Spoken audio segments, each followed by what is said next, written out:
ইয়ে ইয়ে ইয়ে ইয়ে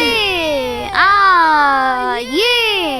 অসাধারণ লাগছে ফাইজান ভাই, আরো দ্রুত চালান। মনে হচ্ছে আমি বাতাসে উড়ছি। আহা, এখন হবে আসল মজা। বাবলু ভাই, জাম্পিং এর জন্য প্রস্তুত হয়ে যান। I am ready. এই ভাসমান কাঠটি তো অসাধারণ।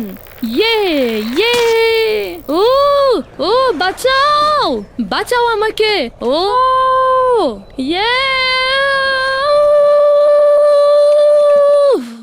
হ্যাঁ, তো বাবলু ভাই বলুন, মজা কেমন লাগছে? হ্যাঁ, এই বাবলু ভাই কোথায় গেল? ও আমার খোদা, সে আবার কোথায় চলে গেল? তাদের উভয়ের ইতিমধ্যে চলে আসার কথা। বাবলু ভাইয়ের পর আমার পালা। কতই না অসাধারণ হবে ভাসমান কাঠের রাইড দিয়ে। জুম। কি হয়ে গেল ফরমান ভাই? বাবলু ভাইয়ের পর আমার পালা, আপনি চিটিং করিয়েন না। উসাইদ ভাই, আপনি এটা কেমন ভাসমান কাঠ বানিয়েছেন?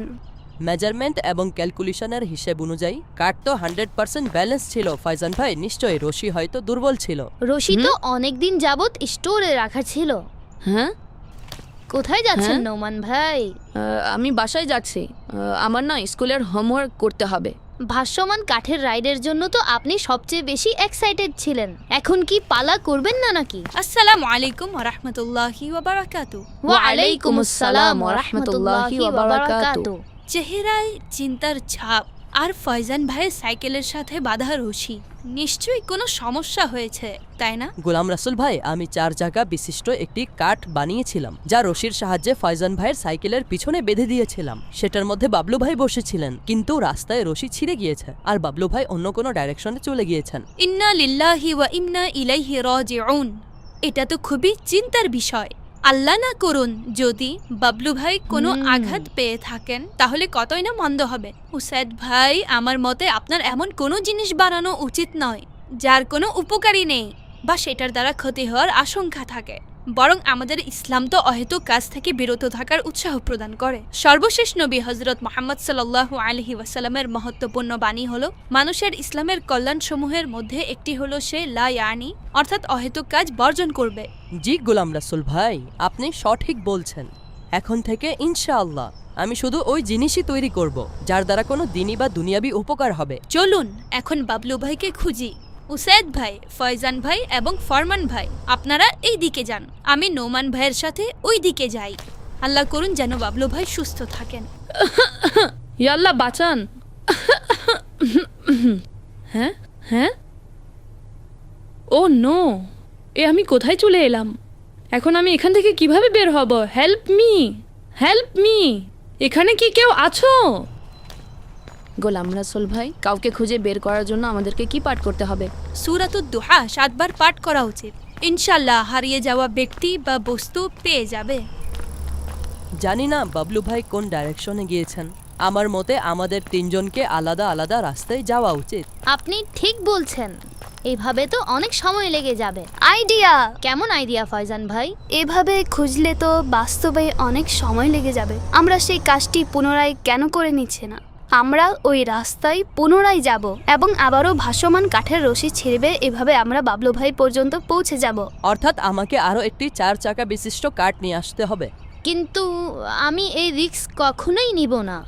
ডোন্ট ওয়ারি ফরমান ভাই, আপনি বাস সাইকেল চালাবেন এবং ভাসমান কাঠে আমি বসবো।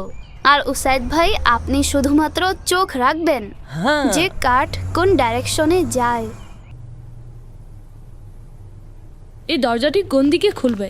আল্লাহ করুন যেন আমি এটা খুলতে পারি।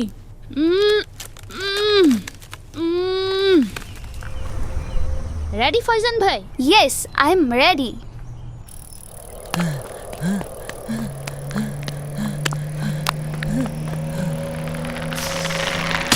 রশি ছিঁড়ে গিয়েছে। ইয়া আল্লাহ বাঁচান। ও নো, ফয়জান ভাইও হারিয়ে গিয়েছেন। আরে ফয়জান বাবলু ভাই, ভাইকে পেয়ে গিয়েছি, আপনি বাবলু কোথা থেকে ভাইকে টপকে পেয়ে গেলেন? গিয়েছি। ফয়জান ভাই থামুন, আমাকে তো পেয়ে গিয়েছেন কিন্তু আপনিও হারিয়ে গিয়েছেন। কি? ফয়জান ভাই, এইখান থেকে বের হওয়ার কোনো রাস্তাই নেই। ব্যাস এখানে যে একবার আসে সে ফেঁসে যায়। আমি বের হওয়ার অনেক চেষ্টা করেছি কিন্তু ব্যর্থ হয়েছি। বন্ধুরা, বাবলু ভাইয়ের কোনো খোঁজ পেয়েছেন? আমরা অনেক বড় বিপদে পড়ে গিয়েছি গুলাম রাসুল ভাই। জি অবশ্যই, আমাদের এক বন্ধুকে হারিয়েছি, কিন্তু আমরা সাহস হারাবো না। এক বন্ধু নয়, দুই বন্ধু। 2 বন্ধু? এর মানে কি ফারমান ভাই? গোলাম রাসুল ভাই, আমরা পুনরায় সেই কাজটি করেছিলাম।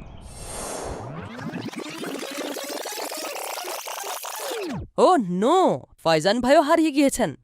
ইন্না লিল্লাহি ওয়া ইন্না ইলাইহি রাজিউন।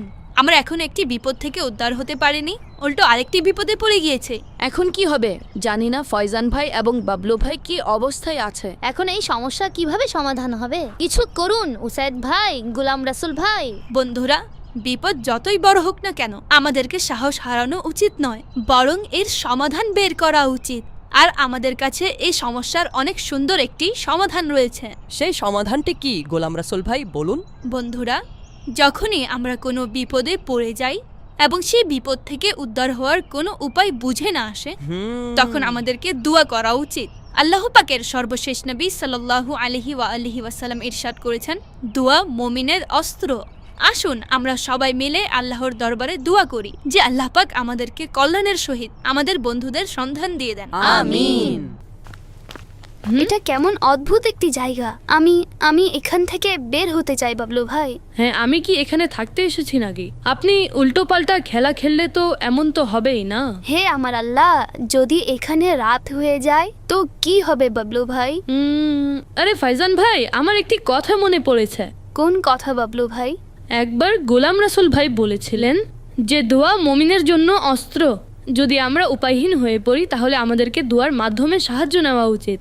আসুন আল্লাহ পাকের নিকট দোয়া করি যেন তিনি আমাদেরকে এই বিপদ থেকে মুক্তি দান করেন। গুড আইডিয়া বাবলু ভাই।